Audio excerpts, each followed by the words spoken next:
Hello guys, welcome back to my channel. आज से मैं एक नया ड्रामा स्टार्ट करने जा रही हूँ जिसका नाम है माय लवली लायर।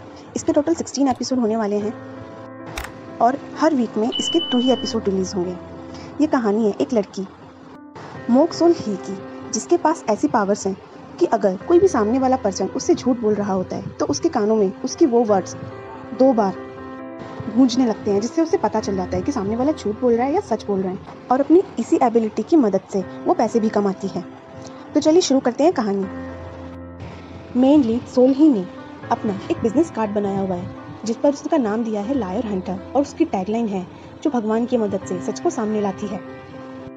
कहानी शुरू होती है 2018 के एक सीन से, जहां एक गैंग ने अपने ही गैंग के 3 मेंबर्स को बंदी बनाया हुआ होता है। वो उन्हें टॉर्चर कर रहे होते हैं और पूछ रहे होते हैं कि किसने बुलगोंग को हमारा सीक्रेट बताया है, लेकिन वो तीनों ही मना कर रहे होते हैं। वो गैंग लीडर उनको मारने ही वाला होता है कि तभी वहाँ पे सोल ही आती है। वो आकर पूछती है कि उसे किसने यहाँ बुलाया। इस पर गैंग लीडर उसे हैरानी से देखता है और किसी को फ़ोन मिलाकर पूछता है कि क्या तुमने सही मेंबर को तो यहाँ भेजा है ना, क्या यही लायर हंटर है। उसका पीए बोलता है कि लड़की, तुम गलती से यहाँ आ गई हो, इसलिए अपनी जान बचाना चाहती हो तो चुपचाप यहाँ से चली जाओ। गैंग लीडर उसे पीछे हटने के लिए कहता है। फिर वो लायर हंटर को आगे बढ़कर तहकीकात करने के लिए कहता है। लायर हंटर तीनों से एक एक बार एक ही सवाल पूछती है कि क्या तुमने बुलगोंग को सीक्रेट बताया। तीनों ही मना कर देते हैं। इस पर वो लड़की गैंग लीडर से कहती है कि तुम्हें मेरे आने का वेट करना चाहिए था, वो इन तीनों में से कोई भी नहीं है। इस पर गैंग लीडर का पीए बोलता है कि तुम्हें क्या पता, तुम बस एक बार सवाल करने से कैसे बता सकती हो कि ये झूठ बोल रहे हैं या सच। गैंग लीडर कहता है कि ये खबर तो पक्की है कि धोखेबाज तो कोई अपनी ही टीम से है। गैंग लीडर का पीए कहता है कि बॉस, मैं कह रहा हूँ ना कि यही तीनों दोषी हैं। सोल ही को उस पर डाउट होता है। वो उससे पूछती है कि कहीं ऐसा तो नहीं कि तुम ही दोषी हो, तुम ही धोखेबाज हो। पीए सोल ही पे भड़क जाता है। वो उससे कहता है कि क्या झूठ बकवास कर रही हो, ऐसा कुछ नहीं है। क्योंकि वो झूठ बोल रहा होता है तो उसकी आवाज़ सोल ही के कानों में गूंजने लगती है, इसलिए उसे पता चल जाता है कि वही दोषी है। वो गैंग लीडर को बताती है कि ये झूठ बोल रहा है और यही दोषी है। इस पर पीए और भड़क जाता है और कहता है, बॉस आप तो जानते ही हैं, जब वो लोग हम पर हावी हो गए थे तो मैंने ही आपको बचाया था, और आपको बचाते वक्त मेरी टांग में भी कितनी चोट आई है। उसके वो शब्द भी सोली के कानों में गूंजने लगते हैं। सोली को पता चल जाता है कि उसकी टांग को कुछ नहीं हुआ है। इस पर वो कहती है कि सच में तुम्हारी टांग में चोट आई भी है। पीए का झूठ सबके सामने आ जाता है। गैंग लीडर उसे बुरी तरह पीटने लगता है। इस पर सोली कहती है कि क्या तुम उसे मार डालोगे। इस पर वो गैंग लीडर कहता है कि नहीं। सोली को पता चल जाता है कि वो झूठ बोल रहा है। फिर वो उससे कहता है कि वो बस उसे इतना मारेगा कि वो मुश्किल से सांस ले पाए। सोली अपनी पेमेंट लेके वहाँ से चली जाती है। रास्ते में वो एक लड़के को देखती है जिसके हाथ में खून से रंगा हुआ एक कपड़ा होता है, लेकिन वो उस बात पे ध्यान नहीं देती। अब वो घर जाकर बोर होकर सो जाती है। नेक्स्ट डे वो आदमी सोल ही के सामने आ जाता है और कहता है कि अब वो उसे नहीं छोड़ेगा। उसे देख सोल ही वहाँ से भागने लगती है। वो आदमी भी उसका पीछे करने लगता है। सोल ही भागते भागते बस स्टेशन पर पहुँचती है और टिकट काउंटर से सोल की टिकट लेती है और बस में चढ़ जाती है। सोल ही बस में छुपकर प्रे करने लगती है कि प्लीज़ मुझे छोड़ दो, प्लीज़ बस को जल्दी से यहाँ से भगाओ। तभी उसे किसी के कदमों की आहट सुनाई देती है। वो डर जाती है, लेकिन पता चलता है कि वो कोई और है। वो हमारे मेन लीड हीरो किम दोहा से मिलने वहाँ आया होता है। वो आदमी किम दोहा से कहता है कि तुम यहाँ क्या। लास्ट नाइट उसने मुझे मैसेज किया और कहा कि वो खुद को जान से मार लेगी। आखिर क्या है ये सब। किम दोहा कहता है कि हमारा ब्रेकअप हो चुका है। इस पर वो आदमी कहता है कि क्या तुम दोनों में फिर से लड़ाई हुई है। चलो कोई बात नहीं, हम इस पर बाद में शांति से बात कर लेंगे, अभी तुम मेरे साथ चलो और इंजू को ढूंढो। किम दोहा साथ चलने से मना कर देता है। इस पर वो आदमी कहता है कि तुम इतने शेमलेस कैसे हो सकते हो। सियोल में तुमने जो कुछ भी किया हमने तुम्हें माफ़ कर दिया था, क्या वो तुम्हारे लिए सिर्फ एक मजाक है। किम दोहा कहता है मैंने उसे चीट नहीं किया। इस पर वो आदमी कहता है अच्छा, तो क्या सियोल में तुम्हारी कोई गर्लफ्रेंड है, इसलिए तुम यहाँ से भाग रहे हो ना, तुम ऐसे नहीं जा सकते, चलो मेरे साथ। वो उसे खींचने लगता है। धीरे धीरे सोल ही की टेंशन बढ़ती जा रही थी। वो उस आदमी से कहती है कि तुम ही वो कारण हो जिस वजह से बस आगे नहीं बढ़ पा रही है। वो आदमी कहता है तो तुम अपनी गर्लफ्रेंड को भी अपने साथ लेके जा रहे हो। इस पर सोली कहती है हाँ हाँ, मैं ही इसकी गर्लफ्रेंड हूँ, तो अब अपनी बकवास बंद करो और गाड़ी से निकलो। वो उसे बस से नीचे धक्का दे देती है और ड्राइवर को जल्दी से बस भगाने के लिए कहती है। फिर वो किम दोहा से कहती है कि थैंक यू बोलने की ज़रूरत नहीं है, मुझे तो बस जल्द से जल्द सियोल जाना था, लेकिन तुमने उससे कोई जवाब क्यों नहीं दिया। ऐसा लग रहा था जैसे कि तुम ही चीटर हो। किम दोहा कहता है तुम जानती भी हो कि तुम क्या कह रही हो। इस पर सोल ही कहती है कि अगर मैं कहूँ हाँ तो शायद हाँ। वो उसे अपना कार्ड देती है और कहती है कि मैं ये हूँ। अब 5 साल बीत चुके हैं। कहानी प्रेजेंट 2023 में आ चुकी है। सोल ही अपने कज़न जीए और उसके बॉयफ्रेंड के साथ लंच पर जाती है। उन दोनों की हरकतें देखकर वो पूछ बैठती है कि क्या तुम दोनों के बीच में सेक्स हुआ है। क्या तुम सेटिस्फाइड हो? इस पर जिये कहती है कि उसे भी जानना है, तो तुम हमें बता सकते हो। उसका बॉयफ्रेंड कहता है कि हाँ मैं सेटिस्फाइड था। सोली को पता चल जाता है कि वो झूठ बोल रहा है, लेकिन वो अपनी कज़न से झूठ बोलती है कि वो सच कह रहा है। उसका बॉयफ्रेंड पूछता है कि क्या तुम दोनों सच में कज़न हो, क्योंकि तुम दोनों लगती तो नहीं हो। सोली कहती है कि तुम दोनों भी एक जैसे नहीं लगते। मैंने सुना है कि जो लोग प्यार करते हैं वो कुछ टाइम के बाद आप एक जैसे लगने लगते हैं, लेकिन शायद तुम दोनों एक दूसरे से प्यार ही नहीं करते। सच सच बताना, क्या तुम उसे उसके पैसों के लिए प्यार करते हो?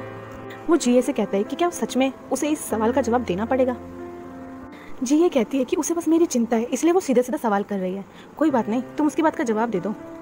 उसका बॉयफ्रेंड कहता है ठीक है, ये सच है कि पहले मैं उसके पैसों के लिए प्यार करता था, लेकिन अभी मुझे उससे सच्चा प्यार है। सोली कहती है कि ये सच कह रहा है।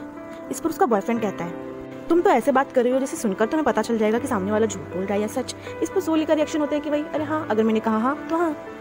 जिये पूछती है कि हम लोग शादी कब करने वाले हैं? मुझे पता है कि मैं थोड़ी बूढ़ी हो चुकी हूँ, लेकिन मुझे कोई छोटी मोटी नहीं बड़ा सा फंक्शन चाहिए।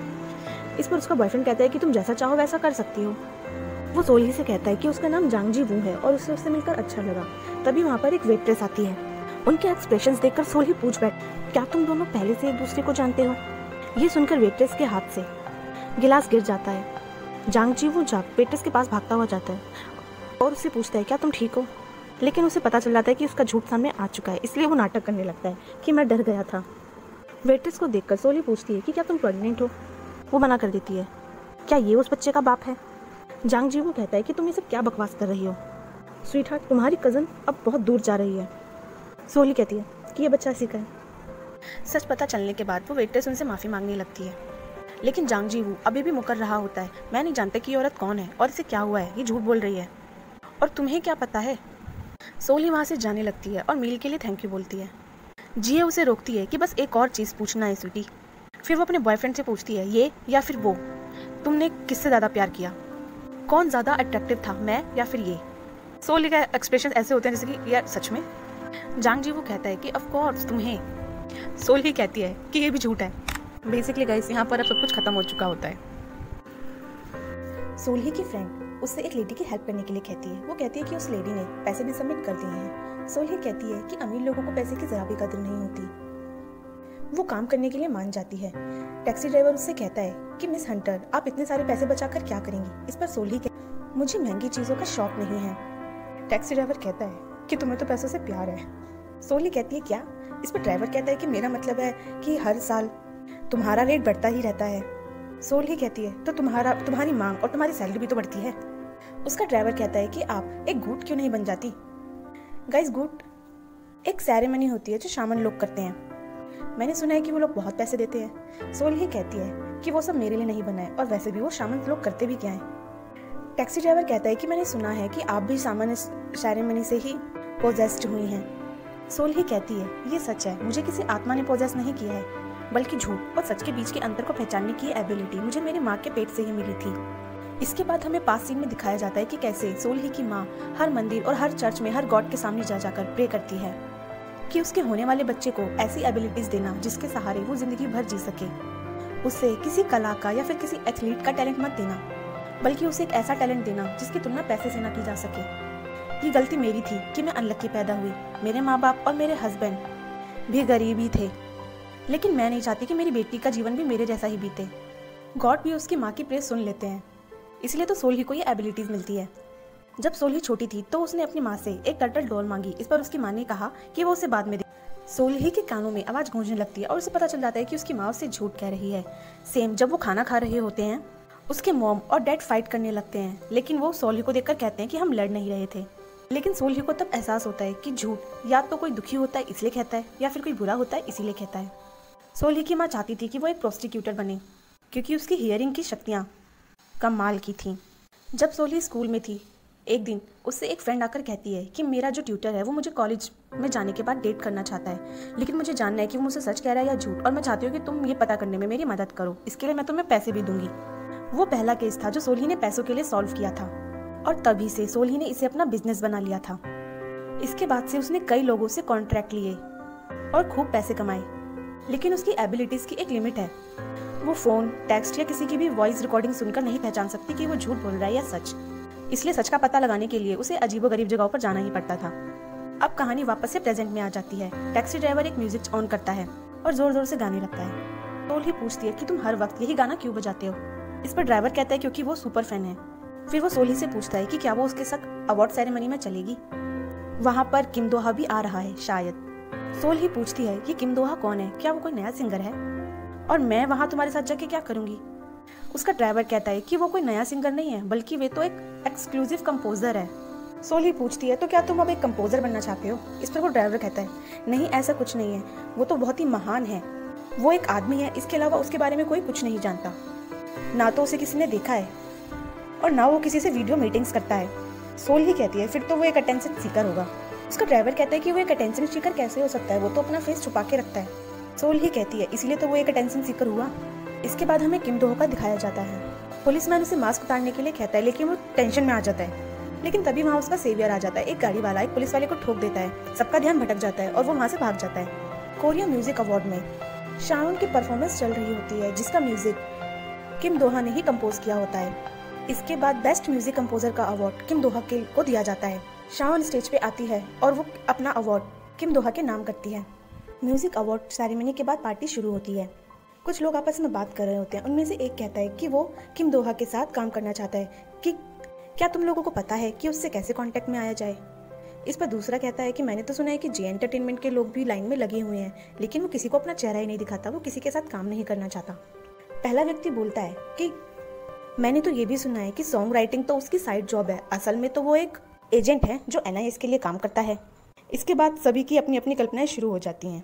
इसके बाद दूसरा कहता है कि तुम लगता है बहुत ज़्यादा ड्रामास देखते हो, मैंने सुना है कि वो अंडर एज है और एक हाई स्कूलर है और एक अमीर घर से बिलोंग करता है। उसके पेरेंट्स शायद उसे एक बड़ा बिजनेसमैन बनाना चाहते हैं, इसलिए वो चुपके चुपके म्यूजिक बनाता है। लेकिन वो कौन सी अमीर फैमिली से बिलोंग करता होगा।